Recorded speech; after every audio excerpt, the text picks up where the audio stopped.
Good morning students. कल मैंने आपको ट्रिग्नोमेट्री के कुछ सम्स बताए थे। बस कल और आज में एक डिफरेंस है। वो क्या है कि कल किसी पर्टिकुलर एंगल पे बात नहीं हो रही थी। कहने का मतलब क्या होता है कि जैसे ये राइट एंगल ट्राइंगल बन गया, ठीक है, ये 90 डिग्री का एंगल हो गया, ए बी सी, ठीक। कल तक हम पढ़ रहे थे साइन थीटा। यहां थीटा क्या होता है मेरा, ये होता है मेरा कोण, ठीक है। तो कल हम लोग थीटा के बारे में पढ़ रहे थे, तो हमको ये पता था कि तिरछी वाली साइड कर्ण है, ये खड़ी वाली लंब है और लेटी साइड आधार है। कल और आज के सम्स में चेंजमेंट क्या हो गया है कि अब यहां पे cos A दे दिया गया है। मीन्स अब की कोण A की बात हो रही है, ठीक है। अब A कोण मेरा कहां बना है, तो देखिए ये है मेरा A कोण, गौर करिएगा, ये है मेरा A कोण। अब जब ये कोण A है तो मैंने आपको पहले बताया था कि कोण के सामने वाली भुजा, कोण के जो सामने वाली भुजा होती है, वाली भुजा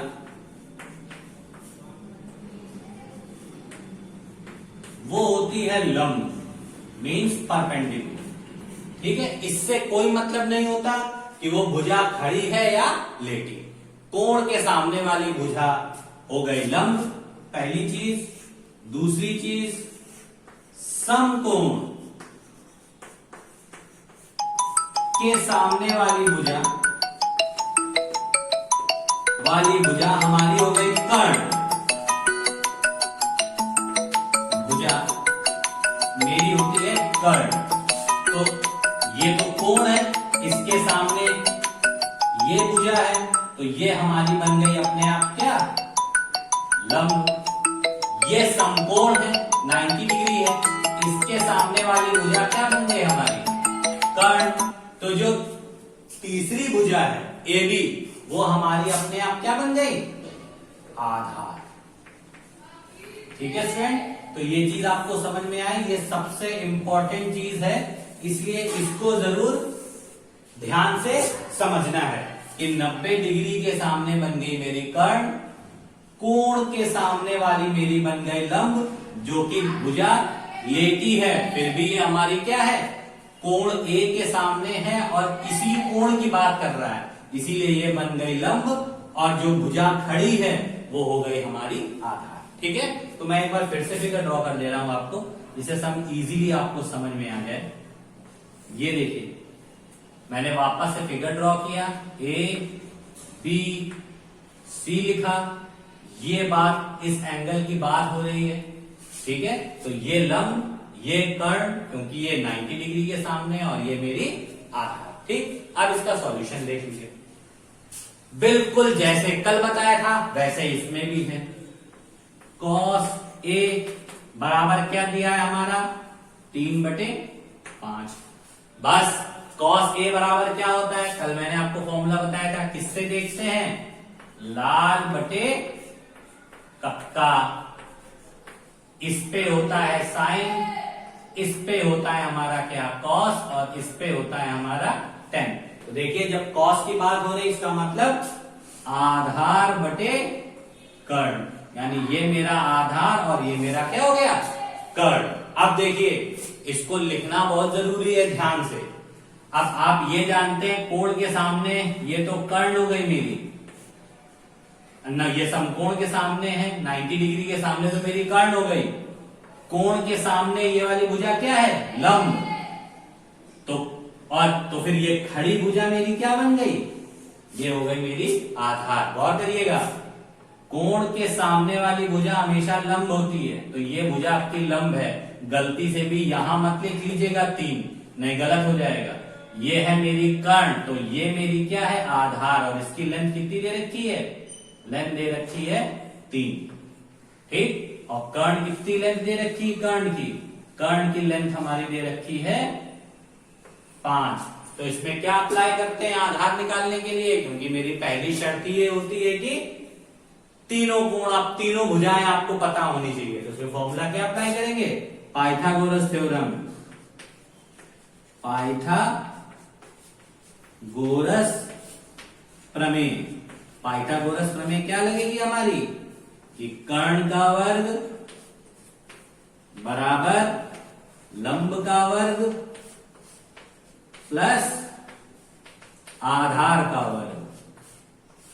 ठीक है, अब देखिए जब ये पाइथागोरस थ्योरम लग गई तो कर्ण मेरी क्या है 5, तो 5 का वर्ग किया। लंब मेरी क्या है BC, क्यों, ये कोण के सामने बन रही है, यानी BC की जगह हम BC स्क्वायर लिखेंगे। और आधार मेरी बची हुई साइड है वो है मेरी 3, तो मैंने लिख दिया 3 का square. 25 BC square plus 9, jump करके ले आइए, 25 minus 9 BC square 16 BC square, तो यानी अंडर रूट 16 BC, तो 4 is equals to BC। BC हमारी कितनी आ गई 4। अब ये साइड मेरी कितनी आ गई 4। अब जब ये 4 आ गई है, अब हमें त्रिभुज की तीनों भुजाएं पता है, हम साइन ए की वैल्यू निकाल लेंगे। साइन ए इक्वल्स टू क्या होता है मेरा, लंब बटे कर्ण। कहां से निकाला, ए निकाला, लंब बटे कर्ण। अब इसमें देखिए फिर से 3 मत लिख लीजिएगा, क्योंकि किस कोण की बात हो रही, ए कोण की, और कोण के सामने वाली भुजा क्या होती है लंब, यानी लंब मेरा क्या है 4 और कर्ण मेरा क्या है 5। तो साइन ए की वैल्यू मेरी 4/5 आ गई। ऐसे ही आपको tan ए की वैल्यू निकालनी है, तो देखिए tan ए, फिर से देखिए tan क्या होता है लंब बटे आधार, तो tan A is equals to लंब बटे आधार। फिर वही बात ध्यान रखिएगा, कोण ए की बात हो रही, तो कोण के सामने वाली भुजा लंब, गलती से भी ये मत सोच लीजिएगा ये लेटी है तो आधार है, तो इसका मतलब लंब कितना 4 और आधार कितना है इसका, ये खड़ी भुजा है पर ये फिर भी मेरी आधार है, क्योंकि कोण के सामने वाली लंब और ये कर्ण, तो आधार मेरी कितनी हो गई 3। तो tan ए बराबर कितना आ गया 4/3। ठीक है स्टूडेंट, ओके चलिए नेक्स्ट देखते हैं।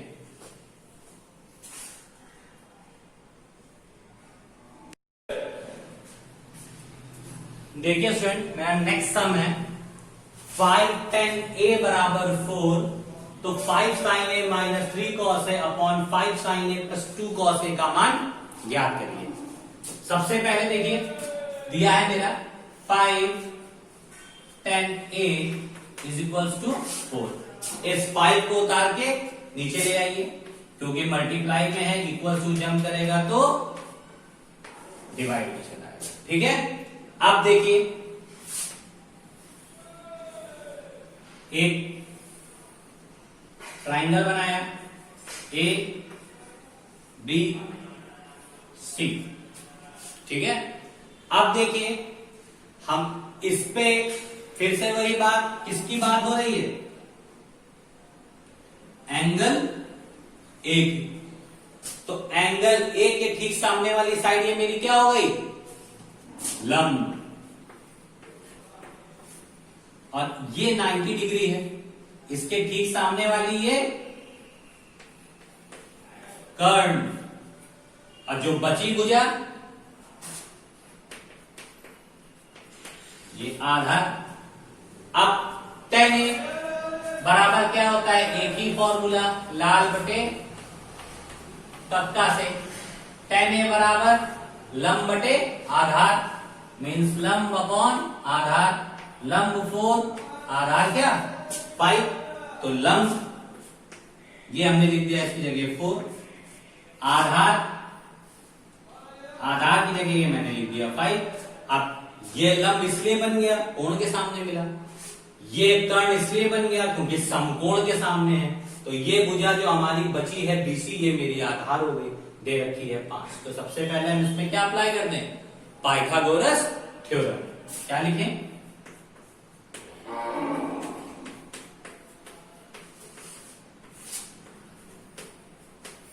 प्रमेय से क्या होता है पाइथागोरस प्रमेय? कर्ण का स्क्वायर, लंब का स्क्वायर प्लस आधार का स्क्वायर। ठीक है, अब देखिए कर्ण हमें निकालना है। लंब हमारा दे रखा है 4, गलती से भी 5 मत लिखिएगा। आधार हमारा दे रखा है 5, 16 plus 25,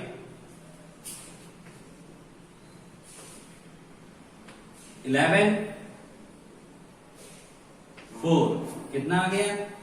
Karna is equals to 41। तो कर्ण की वैल्यू क्या आ गई? अंडर रूट 41, क्योंकि कर्ण स्क्वायर इज इक्वल्स टू 41 आया था। स्क्वायर ने इक्वल्स टू जंप किया तो किसका साइन बना दिया? अंडर रूट का। अब देखिए इसकी वैल्यू आ गई हमारी अंडर रूट 41। मेरे को आधार पता, लंब पता, कर्ण पता, हम सब कुछ अब निकाल सकते हैं। तो देखिए 5 साइन ए की वैल्यू क्या होती है? लंब बटे कर्ण माइनस 3। कॉस ए की वैल्यू क्या होती है? आधार बटे कर्ण। ठीक है, फिर 5 की वैल्यू लंब बटे कर्ण, 2 कॉस ए की वैल्यू आधार बटे कर्ण। ठीक है, कोई दिक्कत तो नहीं, मैंने लिख दिया। अब फिगर से देख देख के वैल्यू पुट करते जाइए। लंब कितना? 4। तो देखिए 5 ऐसे लिखा इंटू 4 अपॉन कर्ण कितना मेरा? Under root 41। ये मैंने अंडर रूट 41 माइनस 3 इंटू फिर आधार कितना? 5। ध्यान रखिएगा आधार मेरा ये है, वो है 5। कर्ण वही है अंडर रूट 41। सेम चीज यहां पे भी करनी है। लंब 4, 41, आधार कितना है? 5 रूट 41। देखिए ये पूरी वैल्यूज हमने इस फिगर से देख के पूरी बना दी। अब देखिए सॉल्यूशन कैसे? 5 4 20 upon under root 41 minus 15 upon under root 41। इसके बाद 5 4 20 upon under root 41 plus 10 upon under root 41। देखिए ये मेरी वैल्यू आ गई। अब हम इसको सॉल्व करेंगे। हम इस फिगर को रब कर रहे हैं, फिगर का काम कंप्लीट हो गया मेरा। तो देखिए हमारी उस साइड से अगर देखा जाए तो ये मेरा ऊपर वाली संख्या होती है अंश और नीचे वाली संख्या होती है हर। इसको न्यूमरेटर, इसको डिनोमिनेटर बोलते हैं। तो ऊपर वाली डिजिट से मेरा एलसीएम क्या आएगा? Under root 41। तो जब बेस इक्वल होते हैं तो डिजिट्स ऐसे ही नोट डाउन हो जाती है एलसीएम के समय। ये देखिए नोट डाउन हो गई। नीचे भी यही चीज करनी है। एलसीएम नीचे भी आएगा मेरा अंडर रूट 41। फिर से बेस इक्वल है, ऊपर की digit as it is note down हो गई। ठीक, अब देखिए क्या करना है आपको। अब हम लोग इस पे सिंपल सी एक चीज करते हैं। सबसे पहले तो इन दोनों को सब्ट्रैक्ट कर लीजिए। 5 अपॉन अंडर रूट 41 इधर ऐड कर लीजिए 30 अपॉन अंडर रूट 41। बीच का 20 से मल्टीप्लाई, नीचे वाली डिजिट का ऊपर से मल्टीप्लाई। तो 5 into root 41 upon 30 into root 41। Root 41 से रूट 41 कैंसिल हो गया। 5 अपॉन 30 आ गया। 5 1 जा 5, 5 6 जा 30 यानी 1 अपॉन 6। इस पूरे की वैल्यू क्या आ गई हमारी? 1 अपॉन 6। तो आपको ये सम समझ में आ गया है। सम्स में कुछ नहीं होता है, ट्रायंगल के अकॉर्डिंग अपने आप को सेट करना पड़ता है कि कौन सा परपेंडिकुलर है, कौन सा बेस है। और हाइपोटेन्यूस यानी कर्ण तो हाइपोटेन्यूस यानी कर्ण तो हमेशा ही 90 डिग्री के सामने वाली साइड होती है। ये सब आप लोग जब एक बार सीख जाएंगे फिर इस तरीके से वैल्यू रख के एलसीएम निकालना बहुत इजी होता है। जैसे जैसे प्रैक्टिस करेंगे आपको आता जाएगा। ठीक है, इसी टाइप के सम्स की प्रैक्टिस करिएगा। और जितनी ज्यादा से ज्यादा हो सके सम को समझ के करिए, जिससे आपको समझने में या आगे सम्स को सॉल्व करने में प्रॉब्लम ना हो। Thank you and have a nice day.